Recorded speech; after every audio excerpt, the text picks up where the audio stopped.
Good morning dear student. Combustion and flame को chapter number 6 को हम स्टडी कर रहे हैं। आज का हमारा टॉपिक है स्ट्रक्चर ऑफ अ फ्लेम। तो कुछ चीज़ें हमने कल पढ़ी थी, दोबारा से स्टार्ट करते हैं एक्टिविटी 6.5 के साथ। एक कैंडल को आपने लाइट करना है। Hold a 4 to 5 centimetre long thin glass. एक ग्लास लेना है जिसकी लेंथ 4 से 5 सेंटीमीटर हो और वो काफ़ी पतला हो, ग्लास ट्यूब, ठीक है। With a pair of tongs and introduce its one end in the dark zone of a non-twinkling candle flame।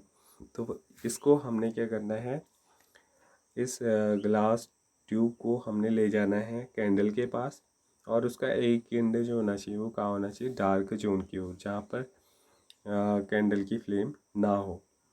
Bring a light and match stick near the other end of the glass tube. You Do you see a flame catch at its end of the glass tube after a while? तो कुछ time समय बाद हमें दिखेगा कि जो इसका dark and है वहाँ पर हमें एक फ्लेम दिखाई दे रही है। ठीक हो गया। Notice that the wax near the heated wick melted quickly. The substance which vaporized during burning, ऐसे सब्सटेंस जो जलाने पे वेपोराइज हो जाते हैं वो क्या करते हैं, वो हमें फ्लेम देते हैं। For example kerosene oil and Merton wax rise through the wick and are vaporized during burning and forms flame।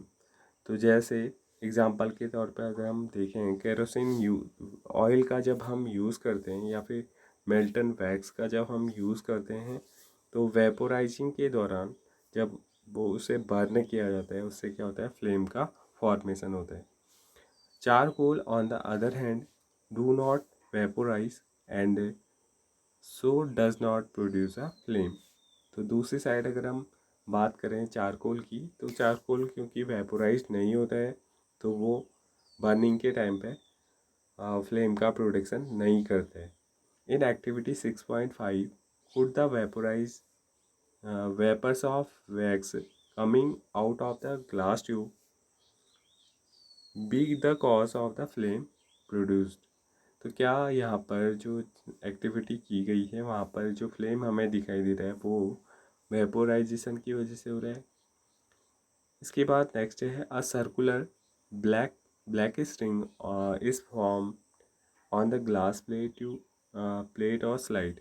तो उस ग्लास प्लेट में या ग्लास स्लाइड में क्या हो रहा है, जो ब्लैक स्ट्रिंग का फॉर्मेशन हो रहा है वो किस कारण से हो रहा है, वो इसी कारण से हो रहा है क्योंकि वहाँ पर जो वेपोराइज्ड वैक्स है वो क्या कर रही है, ब्लैक किस कलर का रिंग का फॉर्मेशन कर रही है। It indicate the deposition of unburn carbon particles. और जो जैसे कि हम कभी कैंडल के ऊपर कोई कागज़ रखें तो धीरे धीरे वो कागज़ क्या हो जाता है, ब्लैकिश होने लगता है। या फिर अगर हम जिस प्लेस पे दिया वगैरह जलाते हैं तो वहाँ पर की जो सरफेस होती है वॉल की वो क्या हो जाती है, ब्लैक हो जाती है। ये किस वजह से होती है, क्योंकि जो बर्न कार्बन पार्टिकल्स होते हैं वो कलेक्ट होते रहते हैं वो लगातार उस रीजन पे। तो ऐसे ही यहाँ पर ब्लैक स्ट्रिंग का फॉर्मेशन बताता है कि जो अनबर्न कार्बन पार्टिकल्स हैं वो क्या हो रहे हैं, डिपॉजिट हो रहे हैं, present in the luminous zone of the flame. और ये कहाँ पर प्रेजेंट रहते हैं, जो ल्यूमिनस पार्ट होते हैं फ्लेम का उस पर। Hold a thin long copper wire just inside the non luminous zone of flame for about 30 second. यहाँ पर एक एक्टिविटी बताई गई है कि आपको होल्ड करना है कॉपर के वायर को उस पार्ट पे जहाँ पर नॉन ल्यूमिनस जोन है फ्लेम का, उसके अंदर 30 सेकेंड तक। Notice that the portion of the copper wire just outside the flame get red hot, does it indicate the non luminous zone of the flame has a light temperature. तो ये हमें बताता है कि फ्लेम का वो part जो non luminous होता है वहाँ पर क्या रहता है, टेम्परेचर थोड़ा कम रहता है। सॉरी, वहाँ पर टेम्परेचर क्या होता है, हाई होता है। In fact this part of the flame is the hottest part. तो अगर हम इस डायग्राम की हेल्प से देखें, यहाँ पर दिखाए गए हैं different zone of candle flame. Candle flame की जो डिफरेंट जोन है वहाँ पर टेम्परेचर और कलर कैसा रहता है फ्लेम का। तो सबसे हॉटेस्ट पार्ट क्या होता है, सबसे ऊपर की ओर होता है, और ये कौन सा जोन होता है, outer zone of the complete combustion, और इसका कलर कैसा होता है, ब्लू रहता है।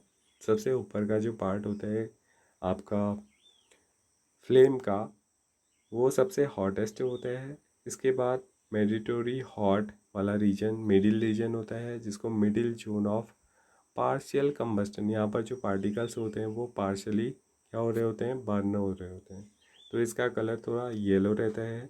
और सबसे नीचे का लीस्ट हॉट वाला रीजन, जिसको inner most zone of unburn wax vapour बोला जाता है, यहाँ पर क्या होता है कि जो कैंडल की वैक्स है वो अनबर्न रूप में, क्योंकि वो जलती नहीं है, तो वहाँ पर का टेम्परेचर क्या होता है, सबसे कम होता है, और उस रीजन पे हमें ब्लैक कलर दिखाई देता है, जो बताता है जो वैक्स है वो अनबर्न वाला रीजन है। Gold Smith blow the outer most zone on the flame with a metallic blowpipe for the melting gold and silver।